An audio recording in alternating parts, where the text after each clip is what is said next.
Alright, episode 13 of the B.A.M.N podcast. We have the guest today, Dano. I'm happy he's on. Sorry, Dano. Good to see you, man. Thanks very much for coming on. Thanks for having us. Fair play to you. You've a bit of an interesting story. You're a scrapper. You're the first man in the hot seat. We've always said we need to get a scrapper on and get a bit of look into the insight of the training and the mindset, because you're after coming off a good knockout. Yeah. Gio was in the crowd. I seen it on the gram. I was like, Jesus, fair play to you, because you look like you went at it. Yeah, to be honest, like I kind of went into this one like with there's no matter what this fella does, I'm going for this, like, because I had a lot to prove in this fight. I kind of wanted to come back to Dublin and just like show everybody that like I'm not the same fighter that I was. So when I went into this, I was like, no matter what happens here, like I'm leaving this all in the ring. So like when I went in that fight, like I felt like a totally different fighter than I ever was before. So like if you seen some of the shots, I was like, jeez, I've never seen you like that. The knee, I just switched. Yeah. Like I don't know what rounds will be a win and bad with a good knee. Yeah. Like a good poke knee. And once that happened, yeah, I felt like once I landed that, I kind of seen him, like kind of it was over already for me. I felt like, alright, this is mine straight away. Yeah. It was like the first kind of exchange, and I landed that, and I was like, I kind of saw it. He was like, fuck. Do you know what I mean? Like he thought I was gonna be on the back foot going back, and then like once I landed that, he was like, oh shit, like this is a fight. You knocked him out on the back foot, though, didn't you? Like pulled back. Yeah, going backwards, which is kind of funny, wasn't it? Like, yeah. Well, that shows that you're after developing a good bit of power, because even I've been following you a while, but you can see your physique is even after changing as well. And when you're knocking a man out on the back foot, as you see in the UFC or on boxing or anything like that, that shows there's real development and power there. So that's what a lot of people said to me, right? That I wouldn't have noticed, because I think when you're kind of looking at yourself, you always like feel like that you're like you don't really see the change. But when I went back in and I seen all like the old ref or like the old lads that used to be on the scene in Dublin, they all said to me after that they saw a big change in my body, which I wouldn't have really noticed myself. But then like after they pointed out and stuff, and then looking back on it and looking back on my old fights, I did see a big difference between like my body then to my body now. I felt like I kind of grew into the weight. Well, before I was just a skinny kind of like didn't look like any type of fighter, just like a out of school lad took off his top and went in for a fight. Yeah. But you were technical. That's kind of what has stood to you. You were very good technically, and now you're just filling out and you're adding the powers. So definitely, I'm not just going in there scrapping and just hoping for the best. Like I feel like I've like jumped up levels a little. Like I've definitely went to another level with kind of the skill training and stuff. Like I'm not just going out there and just winging it. Do you know what I mean? Yeah. You changed gym though, didn't you? You're in the DCA then. Yeah, that was the big change. Dublin Combat Academy. Yeah, so in Fisborough. So like where I would have been training in SVG, when I went to Dublin Combat Academy, like I would have been taught like. The reputation was kind of like, Jay, you can't go down there, like you get murdered down there, they're going to kill you down there, it's like different water, it's north side. But when I went down, I was like, I needed to change it. So when I went down, it was tough. Like it's hard going into a new gym, being a beginner and not knowing the lads, and you're from a gym that like you would have fought them before, and then you were trying to come in and get to know the lads. But they took me under their wing, and they really took me in, like, which I was so surprised, because I thought like I thought it'd be a lot.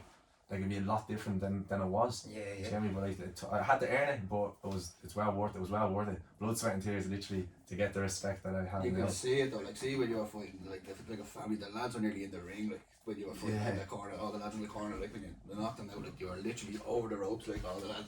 And I have to say, like, when I fought with them before, like Craig Cody is he's one of the head guys with Collie. Yeah. I fought his brother before, and we fought for a title, like, and I remember like when we used to walk out, they used to do this bark, and they used to always really intimidating. No, but like every day. And like I'd be there, do you know what I mean? Like, and they be just barking at me and saying stuff, and I remember like saying like, oh man, I hate these. Like it's so it's like 15 of them in the corner, and I have like me mate, one of my coaches, and sends some other lad in the corner, and then they're all jumping in the ring, pulling on the ropes. I used to hate fighting.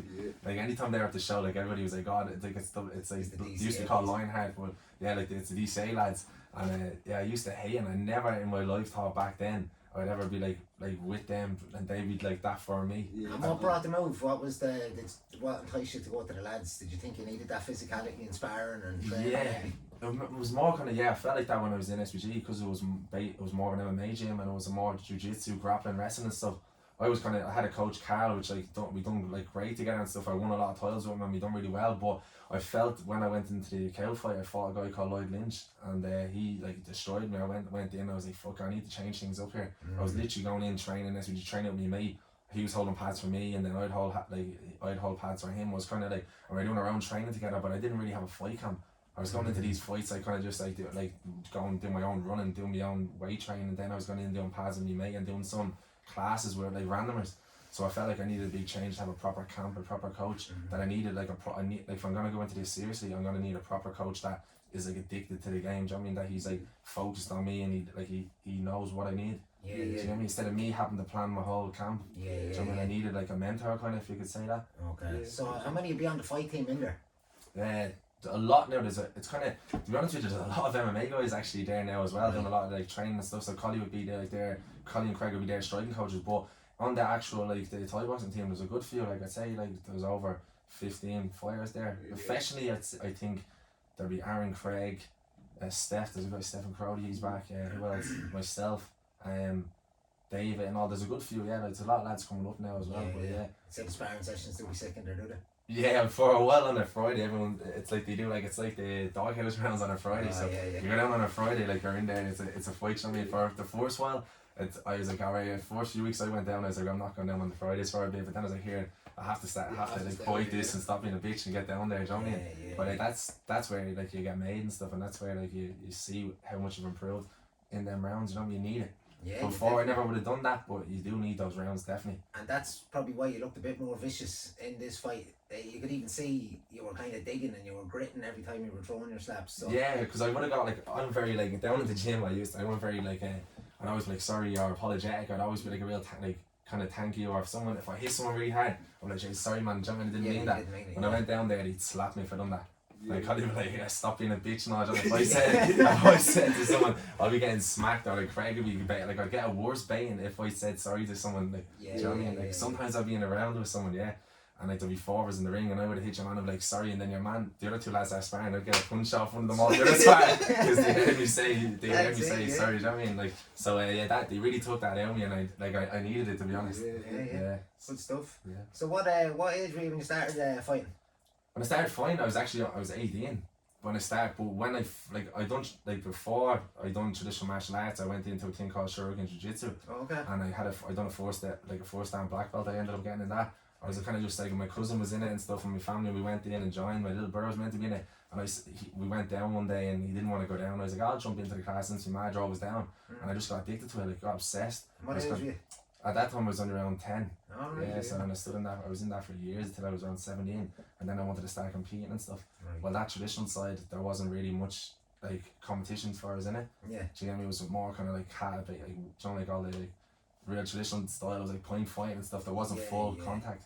So I just wanted to, kind of just before kind of the Conor blow up happened in Ireland, I rejoined SBG. Me and my mate found it, and my dad was telling me about it. He was like, go to the one with the big gorilla. It's a big monkey. You can't miss it. Okay. And that's how we ended up finding SBG. Yeah. Was that on the Long Mile Road? That one, the original SBG. Yeah. Jesus. And the first time we found it, like that used to be down in the old factories. Yeah, like you used to have to go miles down. And I remember there was a big metal door, and we were like, I don't know if this is it, Richie, but like the fucking and then Arthur Lobov, he comes out with a pair of boxers, still like no top on, steam coming off his head, and he's like, he's coming in, he's looking to join the gym, lads. Yeah, this is the place to go. I mean, like, looking at each other, this fella's out rushing on, like half naked and stuff, and we were like, oh bollocks, I mean, but we went in and the rest then was history. Like after that, then we just fell in love with it and got obsessed basically.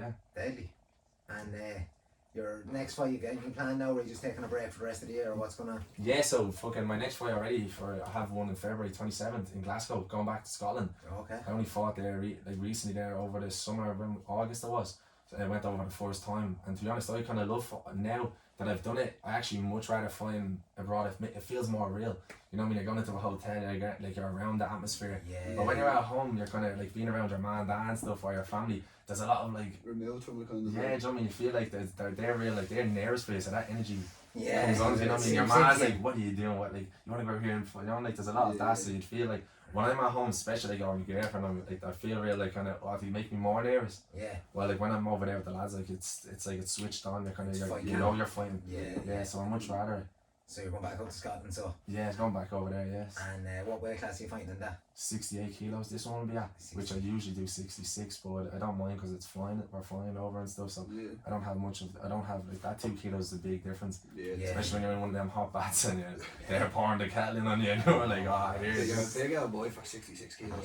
Yeah, definitely. Like I'm around 6'2", so yeah, really tall for it. Yeah, so but I don't find the weight cutting for me is not the worst. It's more kind of.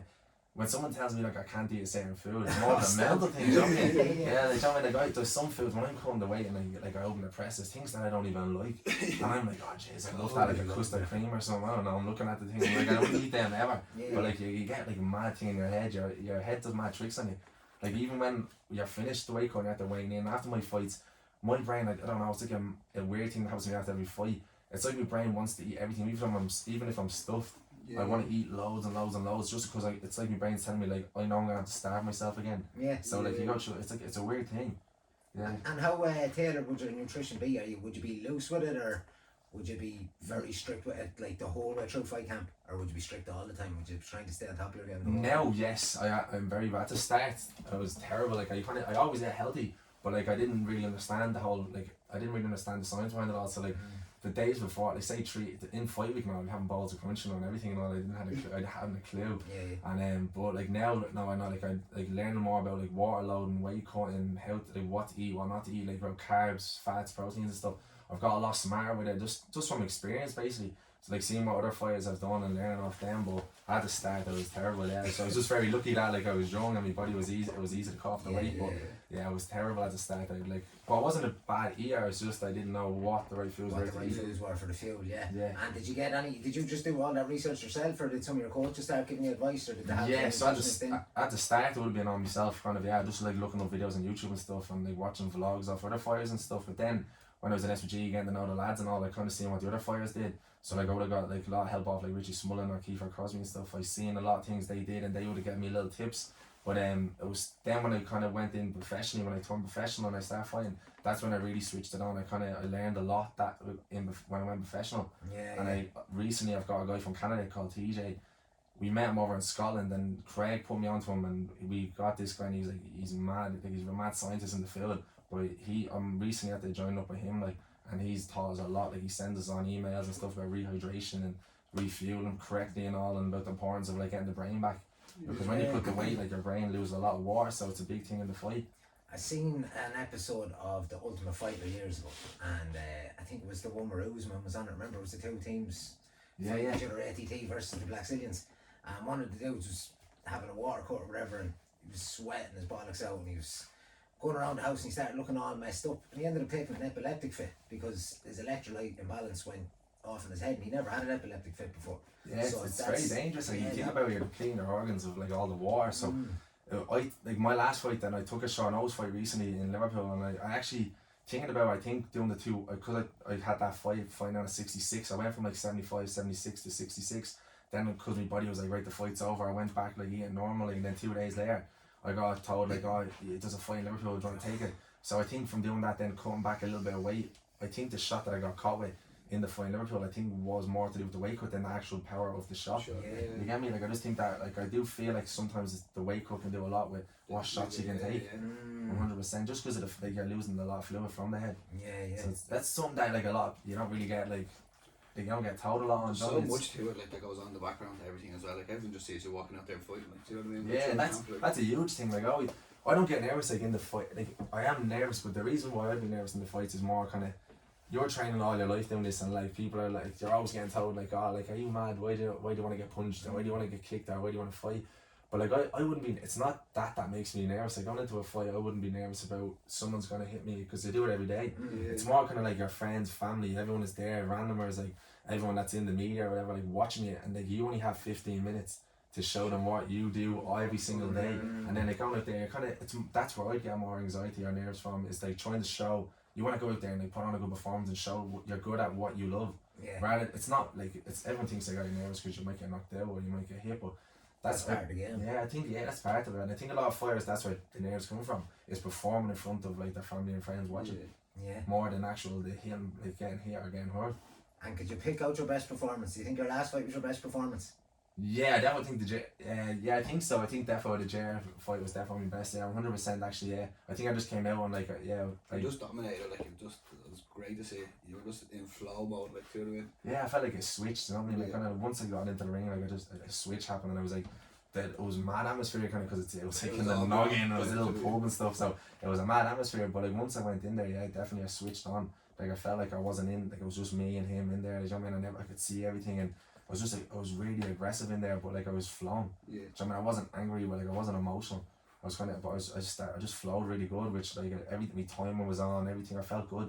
That's it. Sign of a good training camp. I seen there was a bit of a shit talking going on, was there, in the promo video from outside. You seem to be fairly noble with it, but it seemed like it was a bit fiery. So that How was the fight week coming up when you knew there was a bit of shit talking on? Yeah, so like when this guy came in to do like we got told like there's a lad gonna do like a little vlog on it, like an embedded series, and I was like, God, Daddy, like any publicity or any promotion, if anyone is like it's good, you know what I mean, especially in the Thai boxing scene, because you don't get it a lot. Yeah. So when that guy came in, he was asking us questions, and he was asking me questions trying to get me to like what's the rivalry like between Warriors and Dublin Combat Academy, but like I wasn't there long enough to understand what everything he was trying to get stuff out of me to like, do you know what I mean, for the promotion. So I was just like, I know the lads, I've trained with King and SBG, I've been down on Warriors before, I've done sparring and stuff with the lads down there, so like all the things that I said were pretty nice. And then when the video came out, I felt like a thief. He's like, I'm gonna finish it around 3 or 4, this is terrible for him stylistically and stuff. So then I was like, alright, it's on now, do you know what I mean?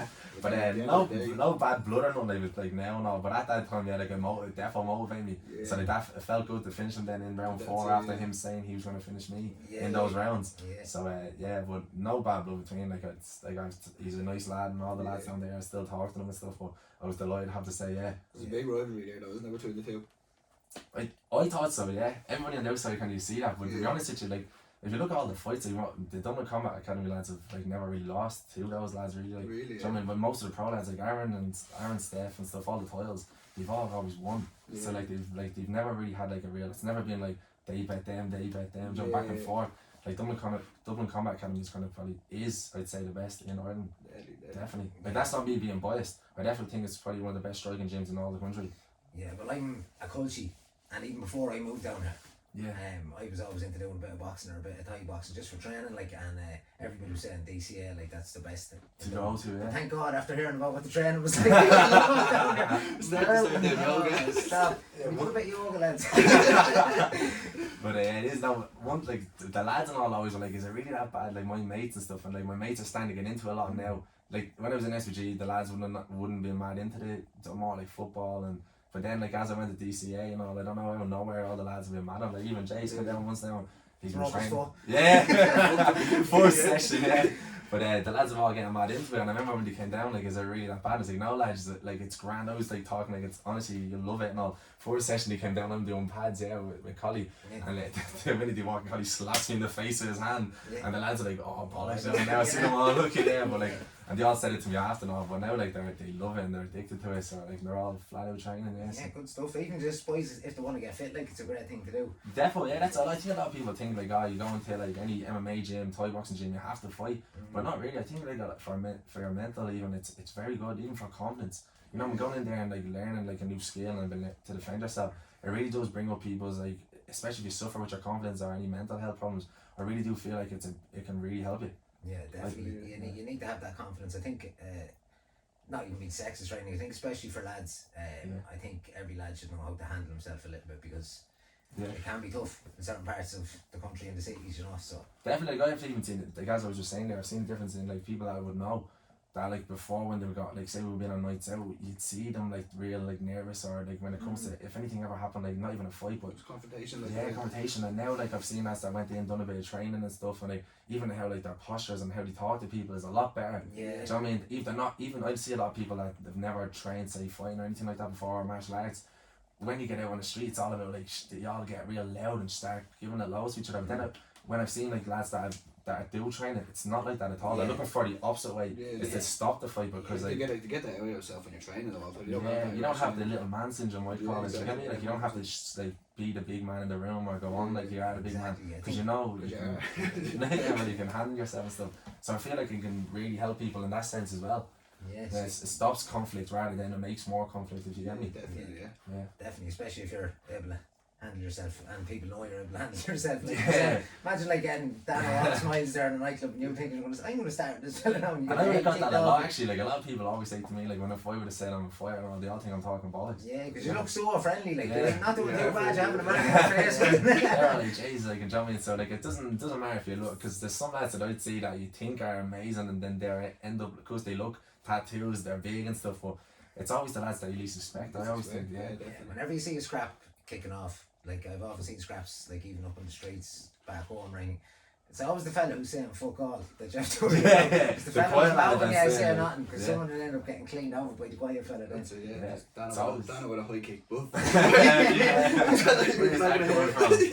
Who would have been like a big influence, like sporting wise? Because I used to watch a load of kickboxing back in the day on Eurosport. I'm a good bit older than you boys, like, and Ernesto Houst would have been around at the time. Would you even ever remember that? No. Who would have been your influences now?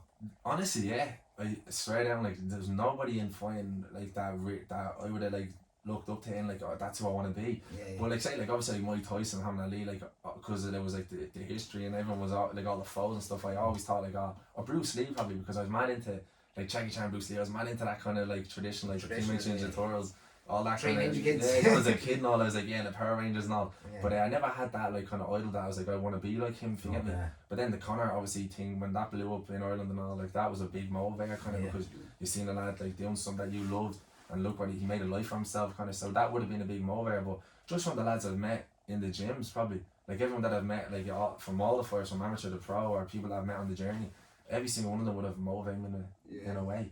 So if you get me, yeah. But I would have said, like, if I was to say like it would be like someone that I'd look up to in my life, it would probably be my parents. I mean, Nanny, to be honest. Yeah. Motivators, aren't Yeah, they? they'd be my motivators kind of, yeah, because like I would have like just like how hard they worked in their life to get, like, my nanny would have had 11 kids, so like I'd be like someone, like, she looked after 11 kids down in our gaff in Ballier, so Yeah. that'd be someone like Jay-Z, like, you know what I mean? Yeah. She looked after me and brought me up and stuff when my man and dad were working and all, so I would always look up to my nanny and stuff, yeah.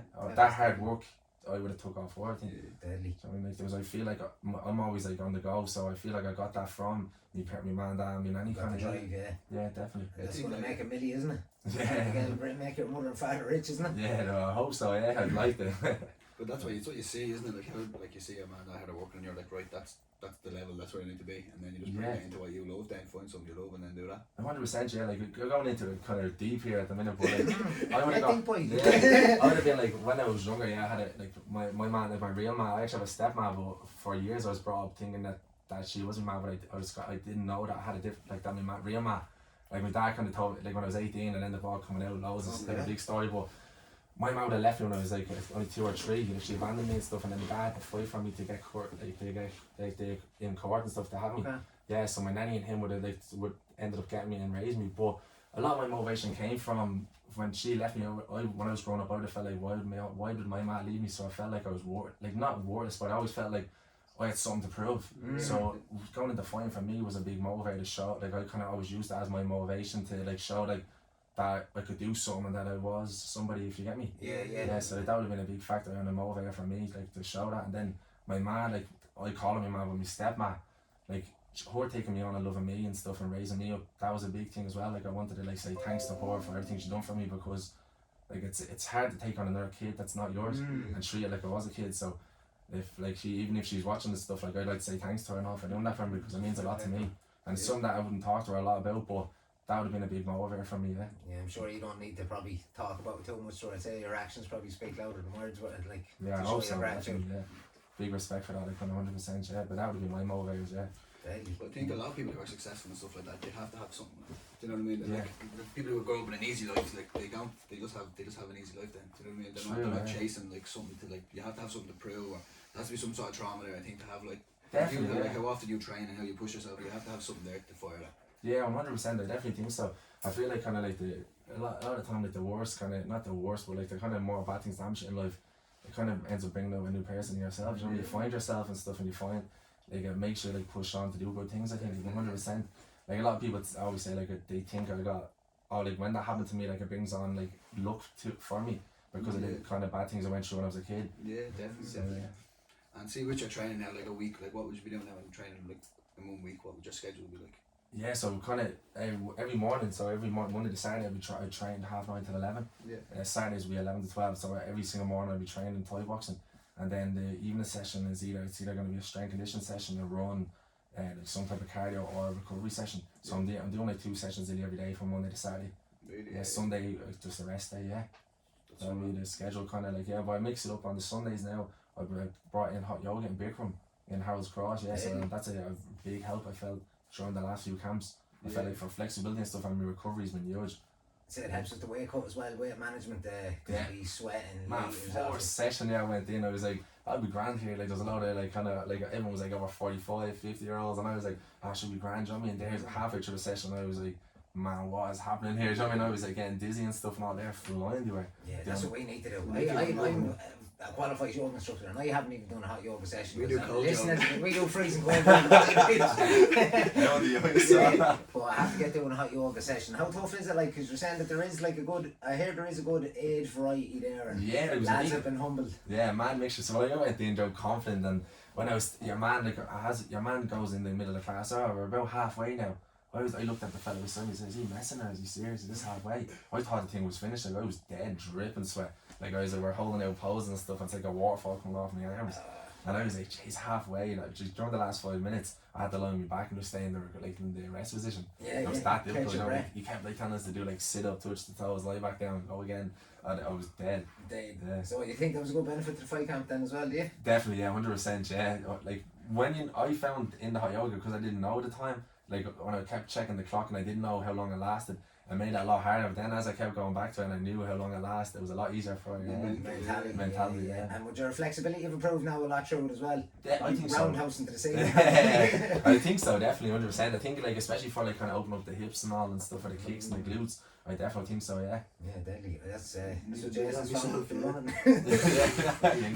Like that's me doing the splits. Jason's too stiff from all the running. You being a yoga instructor though, would you find, I think it's different, isn't it, with the Bikram though? I think the Bikram has like 15 poses just, and that's it. I don't think they change all. It's like the same. It's the program, yeah. It's the same postures the whole way through. I haven't tried it now, and don't really talk too much about Bikram after all I was carrying on. No,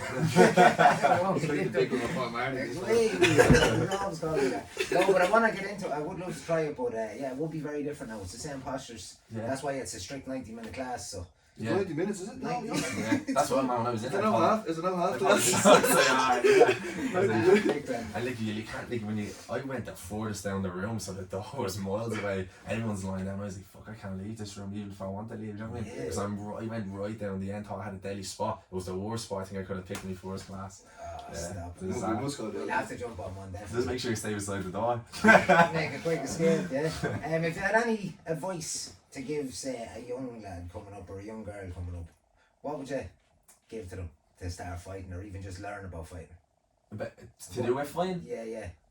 I think like what I say, give it like so it has to do with fighting. Like I just go in training, even to step foot into a gym, because I think I done a bit of boxing myself now. I was very amateur and just back home at the Longford Boxing Club, like, but I wouldn't really care because I'm from the town, but I've seen people that have come to the gym, and that's only like a Longford Boxing Club, and they'd be nervous coming in. So what advice would you give someone maybe coming into DCA as a complete beginner? I think like trying to face once you face your fears, you get me? I feel like a lot of people like with the like fear puts them back so much. I think like, see, as you were saying, them thoughts in your head of like, oh shit, like I'm not able for this, I'm not ready to go in here, or I'm only a beginner, these guys are this. I think getting that first step and getting in there and like actually getting in and doing it and facing your fear and getting over that, but the negative thoughts in your head, once you get past that, I feel like you're flying. I don't think Anne's ever as bad as you think though, is it? Yeah, I feel like your head can put you miles back. Like I think a lot of people, like especially like the normal Joe, so they kind of just like their fears like make them stay on the couch rather than get off and try to do something. Yeah. I feel like they always telling themselves that like, oh no, next week I'll definitely be able to do, or I'll give it a few days, I'll go out and walk and then I'll do that. But I think they should just go for it. You know, face the fear, go in head first and give it the best. I was like that so much as well over the years. You'd be afraid to go to something, and then you'd be just like, why won't I go? This is something I might have an interest in. You're only going to be meeting people that are interested in it too, because you know, so definitely. And that can be the most important part sometimes. That's like sometimes that can change your life. I find like that, like you go to like one decision you make one day and you go in, you end up meeting some person that can end up changing your job, your life. It could be someone you end up getting with, or like so I do think like networking like that and going into a passion that someone else is passionate about can really help and change it. Just like us with the beach, like all of us who we met down the beach, just going down there for a swim one day, like, and then we all just met. We're on the podcast now. We're just like loads of good mates now. Yeah, it's like that. Exactly. Your whole life then. You wouldn't have known each other growing up, or like, don't mean they're all best mates. You wouldn't be around now. And It's especially when everything was going on. It's hard to even reach out and meet people and make friends, but that's what happens when you actually go to something you're interested in, your vibe, attraction. Yeah, and if you meet people that are interested in kind of similar things as you, similar mindsets and stuff, which is it can really help you. I definitely, so I just say face the fears and go for it. see that about mindset now. Mm-hmm. How do you feel like your mindset does be throughout the year? Like, does it dip into fight camp mode or? Yeah, so like I'm very like I would class myself as a very highly motivated person. To be honest, I feel like when I'm not doing something, it can be good and bad. I feel like when I find it very hard to rest, you know, when it's settled, like it can be hard for me to just chill out and watch just watch the telly and stuff. Like, 'cause I feel like I need to train all the time. But like, I'm not just trying to do something, be productive and all. But on the flip side of that, it's also good because it makes me go and do things. So like when it comes to fight camps, it makes me go train. I'm not being lazy. You get me? I'm not like listening to me like the inner voice kind of like, just relax, your body's sore today, chill out. I feel like I'm very highly motivated when it comes to like going and training and stuff. So my mindset would be very high, kind of in that sense of like I'd always be training. I always have to do something. So I find like when I have a fight, it spikes it even more. So like I don't really get like to a point where I'm kind of like I go off months of training and I lose all my motivation with like anything with work or. It's just discipline though, isn't it? It's not even motivation. You just have to be disciplined for it. You have to want it. I think that's the key word. Yeah, as he said. I think if you're disciplined and consistent, that's when you see the big improvements. Not because motivation is like a roller coaster. You go up and down motivation. Even like as you were saying, actually, like everybody loses motivation. You know what I mean? But it's just about being disciplined and consistent and keep going when the days you don't feel like you don't want to go. I have to want something bad. Like one of my mates texted me a while ago. I went out to drink for 6 months and he was like, I need to go out to drink for 6 months. I was like, why do you want to do it? He's like, because I feel shit. I was like, you'll be drinking next week. Like, you know what I mean? And he was drinking next week. He's like, you need to have to really want something to do it. Like, because it's easy to do like a week, do it, 2 weeks maybe, but like third week comes, you're like, ah, fuck it, you just give in. Yeah, because I feel like a lot of people, like as you were saying, mindset, excuses people make, it's more in their head than it is physical. Like a lot of people are like, oh well, like I have this health problem or I have this now, but if you're able to walk from here to the fridge, you can go and exercise or you can go and do something. It's just your mind is telling you can. So like I feel like a lot of people make excuses. You know what I mean? That like they could really help if they just got up and start moving and stuff. But I do think exercise is a big help for anyone that suffers from depression or anything like that. Definitely, like it's just a starting factor. And once you get over the first hurdle, just take it up and put your runners on and go out for a walk, and then just let it build. Like because people need to realise that it's longevity now that people need to be looking after themselves. It's not about like having the best body or having this. It's about being actually healthy. It just happens that when you're training so much, you end up getting into good shape. I think any type of movement, it could be anything. It could be going outside, kicking the ball around if you had a kid. It could be skipping, walking. Just once I think the endorphins as it releases in your head. I've never felt shit after any type of workout. It was from a hike to like a hard hit session to a spin class to Thai boxing. I always feel class after it all, and I've seen that from multiple people. Like I've had mates that suffer like a lot. Their minds will be like they be all over the gaff, and then you go train or do something with them. They're on top form. They could be like starting day in the car, not talking to anyone, just sitting there in their own head. Then we all go for a little training session and stuff, and they're flying. Yeah, that's it. Just release that kind of stress. You kind of forget. It's like when you're training, you get to step out of what's going on in your life. You forget about the daily struggle, like things that are stress. Yeah, exactly as you said. You forget about the things that are stressing in life. Like I just get sucked in. And just free, and I think you're free for an hour or so. Like you go on a run or something like yourself. Like you're just free. You're not thinking about like I have to pay a bill or my car insurance or stuff like that. You're just free, and it really helps. I think it helps you relax. Definitely. Like I started listening to podcasts stuff when I was running with then I just sat down and run like the big runs without any earphones, just your own head, like, and just try to walk through stuff, and you're just thinking in a different way. And I found like it took a lot of aggression out of me as well, and like stuff I'd have been like petty with stuff where like you're doing so much training that you just haven't got the energy for that. Do you know what I mean? Where you have pent up energy or aggression or like that. When you're doing all the running and like doing all the training, you're just so much more easy going, and everything's just like when it comes to like stuff, instead rather than being petty with people. Do you feel like that as well? Yeah, what you actually said there. I used to always do like music podcasts as well, always noise. But then I found like actually listening to my own thoughts and stuff when I was running or cycling or anything like that, I found a big help, because I feel like when you listen to your own thoughts and you go through like a scenario that you think is stressful, when you actually like, put out if you come out of your body and look at it from a third person point of view, it can be a lot simpler than you actually think. You know what I mean? It can stress you out so much, but then it's always like if I so used to arguing, I might see like you might not see how to like solve it, but because I'm from the outside looking in, it's a lot easier to solve. Do you get me? So I think when you look at things from that third person, it's a lot easier to solve problems. Because when you're in it, it's a lot harder because you're only looking at it from your point of view.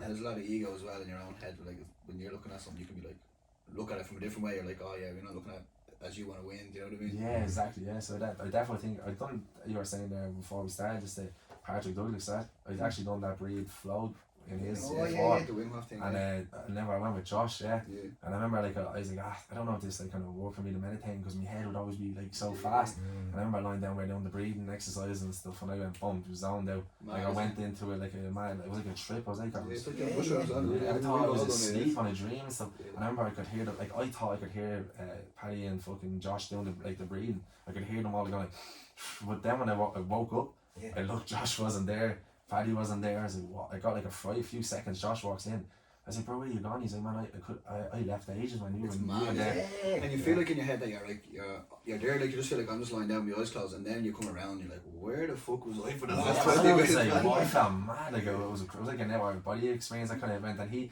Paddy was saying to me like, there's DMT in the spinal cord and stuff, and like that triggers and. I don't know like what happened, but it was mad. The more you do it, the more like every time I've done it's been different. I've done it 5 or 6 times, and every single time it's different. Like you just come back and you're like, I've done a lot of DMT trips, like, like a lot. So I went. I'm good friends with Paddy, and I've been to a lot of the moon stocks and stuff. And my mate Kevin was moving to Canada, and he says, "Come on, we do this for the buzz." It's just kind of because that was the last time I was going to see him. So we done a joint one, right? And I was that out of it that my mate Kevin. On the 3rd or 4th round, started spasming out, his hands started stiffening. Paddy had to roll him in the recovery position, pinch his neck, and kind of set him up. I didn't even know. That's how bad I was gone. Like it was a complete DMV hour body experience. Like it's like you're in the deepest sleep ever. Like when Josh said he was going in now, going toilet, going to the bathroom, and in my head he was there doing the exact same. I thought we were all there. You know what I mean? It was mad. But he said he was in and out and all. Like how did you feel after? Like did you feel like your head was clear? Because I feel like great clarity after a couple of sessions. Man, I was like I let chains off my back. I felt like the war was off my shoulders. I felt so the whole even like a few days there even I felt great. It's mad what the power of breath can do for I used to body. do it every night I don't know for about 2 months every night myself, just 3 rounds. Like you don't trip like that, but just done 3 rounds, and I noticed the difference with running, breathing, your lungs expand. Like people who just do it every day. Like It went into the ice bath after now because I was so like I felt grand. I could stay where I was back. About 20 bucks of ice, the thing was raining and all. Just sitting there like nothing. But if I didn't do the exercise, I would have been like that was it. The hardest part is the breathing, because people always say to me, I'd say the ice is a killer doing that with Paddy. I said, no, it's the fucking workout up the stairs in the meditation, because you're in bits after it. Like. And he as he explained to us, it's like it's a good stress. He was saying like if you're able to control your breathing and it's going to help control your mind. So when you go into it, like say for example you're in a freezing ice in the war, if you're able to control like your stress and relax your body in a stressful situation, like it'll help you, and also in like life decisions. Definitely. You get me? Like when you're in a stressful environment and stuff, if you're able to control it, like them kind of things like ice baths, saunas for example, or fights or something. Like they help you make better decisions. Do you get me? Definitely. If you're able to control that. Relate that with you as well. He done a lot of Thai boxing as well. Yeah, he explained a lot. Like he was very understanding. He explained a lot to me that, and it made a lot of sense. Like being calm in chaos, kind of as you were saying. Exactly. By control, just by breathing. Yeah, and he's as cool as a cucumber all the time. Breathe, trust, flow. Give Paddy a good care. Get on to it. He will sort you out up in that room. Not that one of the calmest fellas I've ever met as well. Oh, he's cool. You know, just sitting there, like just so calm, like, you know what I mean? Like, yeah, chilled out all day. It was mad. When you don't know what's in people's gaffs, that's what I learned from that day. I rocked up to some gaff outside and I was like, oh yeah, going inside here, Delhi, we're going to get the ice pack. And went upstairs, he has his jitsu mats all, and he has an ice skate tile hanging from his fucking lampshades on, and then he had like all plants and all mad shit. You know what I mean? Like you wonder what the neighbours do think, because like I remember going when it was lockdown, there was no one allowed, like you couldn't go anywhere, and we were going into it, and I was like, this neighbours must be saying, what's going on? People coming in. Paddy coming in with 20 bags of ice. I wanted to get out. You're in your boxes, yeah. Like when you get out, you do like the. Do you never see them? You know, I've seen these Instagrams do like the dance, and Josh in his boxes. I only imagine what the neighbours are looking at, and he's there, eyes closed, and he's like. Jackie Chan shit. And it is like he's there around 5 minutes, and I'd say like imagine you're just getting out of the shower and I like enjoy looking out your window. Some fella's in his boxes in the rain. They know Paddy is mad.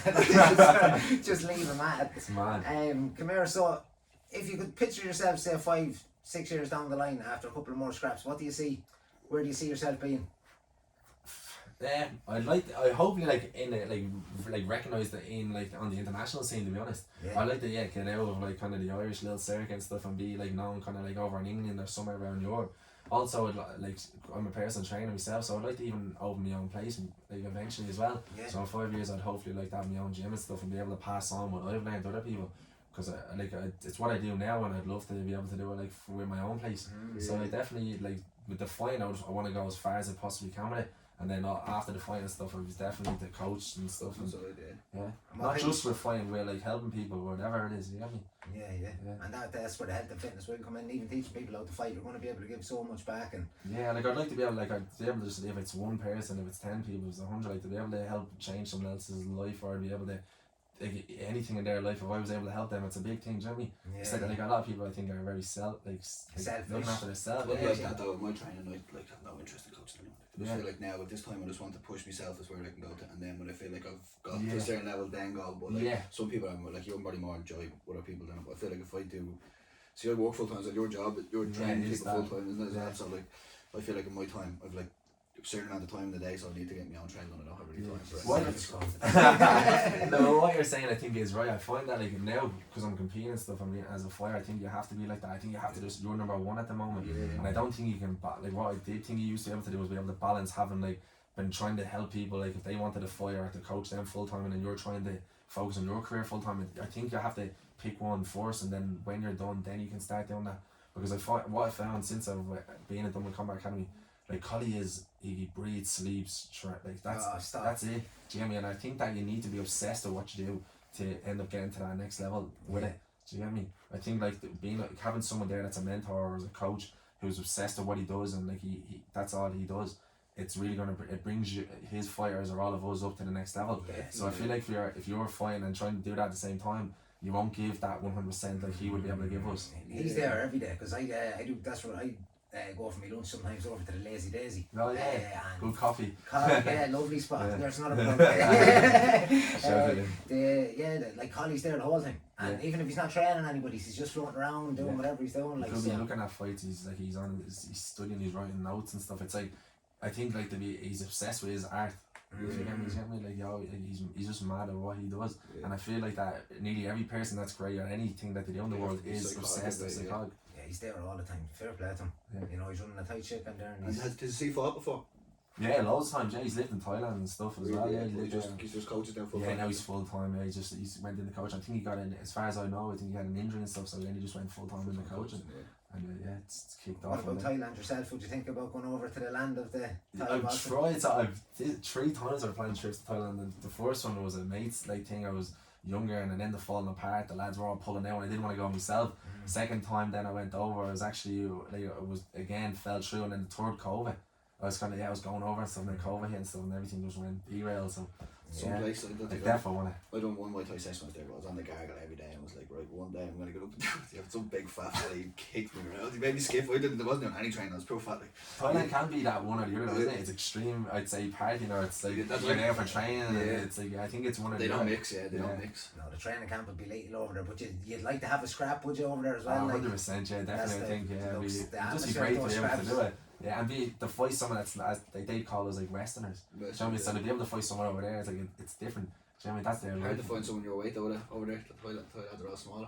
Yeah, I don't know. I don't know. Yeah, 66 probably wouldn't be. Probably small lads, yeah, but it'd be good for me. Did you ever see that let weight, that bare knuckle Muay Thai boxing that goes on over there? That's from Lao, isn't it? Yeah, there's a couple of Irish boys fighting in that. Did you it's you mad. see that? Yeah, the art of 9 limbs instead. It's madness, isn't it? sick. Everything is getting more extreme. Like, I think it's That's where Muay Thai and everything originated from. Was from the let weight. There was like all them Thais. There's like 5. I think there's 5 countries there. Yeah. And they all of them had to have their own like what's a Muay. So there's Muay Lao and Muay stuff, all different. Muay Thai, yeah. It's I just don't understand how it's not like I know like it's well known, but it's not huge. You get me? Like boxing and stuff, it's only like it's huge, multi-millions. Like you're making hundreds of millions of fight, and then MMA is huge, but everybody wants to see stand-up fighting, and then you have Thai boxing and kickboxing. Thai is clean. Like you watch 2 proper people fighting like in the Thai. Like what was the fight we went to this day after your fight? Oh yeah, they showed in the Talabas arena. Yeah. Like the main event of that fight, like just the technique was just like so clean. Like it's just English fight. Like it's mad. I just don't know how it hasn't blown up, because everybody just wants to see 2 lads going at it, high skill, they jump fighting and stuff, and then the Thai boxing, kickboxing scene has it, but it's just not like on the major kind of like Yeah, you know, the biggest level. promotions in the UK is probably a cow, is it? And then Glory would probably be the second. Or Yeah, and then or one championship Oh, as one well. championship, Yeah, yeah. they're the big. They're kind of, massive though, yeah, over they're the Asia, money. aren't If you want to get like that's kind of they're the ones that are paying most for. They do mixed, don't they? Do MMA. For like what was Mighty Mouse was fighting a half toy, What half. time? Did Yeah, that happen, and it's not yet. It's a cross. They're doing like a hybrid cross, so So it's they're like one one round MMA. is MMA, one round's Thai boxing, and then like I don't know what happens. It in goes, the it goes, third. it goes round toy MMA, round Yeah. toy boxing, round MMA, round toy Jesus boxing. Christ. So like they're trying to get everyone's coming up with these all new ideas, not changing the shape of the rings and stuff like. Yeah. And then like that there was a big huge show on there recently where they done MMA versus boxers, and they make they make it even, like it was only allowed to use your hands, but there was clinch allowed, and the ring was a triangle instead of a square. I seen that. Yeah. Mike Perry was fighting in it, was Yes, he? yeah, He got a yeah. clatter there the And other then night. he was down there, Yeah, punched the head off Yeah, somebody. in the final, yeah. He is a So mad he had like team captains now, like Rampage Jackson was the MMA captain, and then Shannon Briggs was the boxing captain. Really? Yeah, and it's just a big like circus, you get me, but eventually more they're gonna going have on there. weapons and all, and they'll be like, you know, That's tag what- people So did you in. ever see that the MMA was like 3 or 4 people like Poland like and all, a team yeah. against each other? Did you ever see It's that? like a team of 4 just hopping the heads off each other. Like that's. There's a thing, yeah, they do in Poland. They're training a lot of Polish lads, yeah, like they call themselves like the Heron Fires and stuff and all. There's like a thing in Poland they call like parkour MMA, where like they be like Seen it. things like you be jumping over and all and banging each other, and you can run around the walls and all. Like it's I seen a fella, he like had your man on the ground, but it was on top of this pillar. And he had him down, kicking him into the chest, and then he just fucked him off this 12-foot pillar, like on the ground. Yeah, it's gone like, yeah. Then if he's gone and knocked out, then there's like it's like 4 against 3. Yeah. Then if like it's until the last person's left. I think we should just keep it traditional. That's Same with yoga.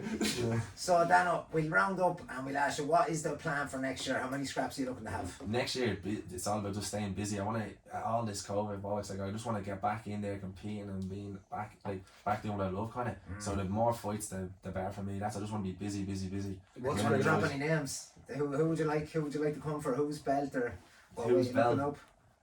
All the belts. No, Anyone no, that no. has them belts, I want them. Yeah. Yeah. So whoever has the belt, I don't care who it is. Anyone, I'd love to. Yeah, No. get that belt in Ireland again, and then go international and try to get some. Yeah. But just stay busy. That's my goal for next year. Is be as busy as I possibly can and stay injury free and just keep the training up and keep getting better. To be honest. Then you'll have to come down, do a bit of yoga with me on the beach. Do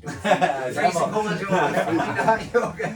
Therefore, I have to get into the sea. Therefore, I've kind of been a bitch this year, not Oh, it getting is too much. it's fucking hard. Yeah, you need to get in, man, especially for a scrapper. Just Yeah. that mental fortitude. You know, you're already hard enough as it is, but to see. But don't, he loves getting in.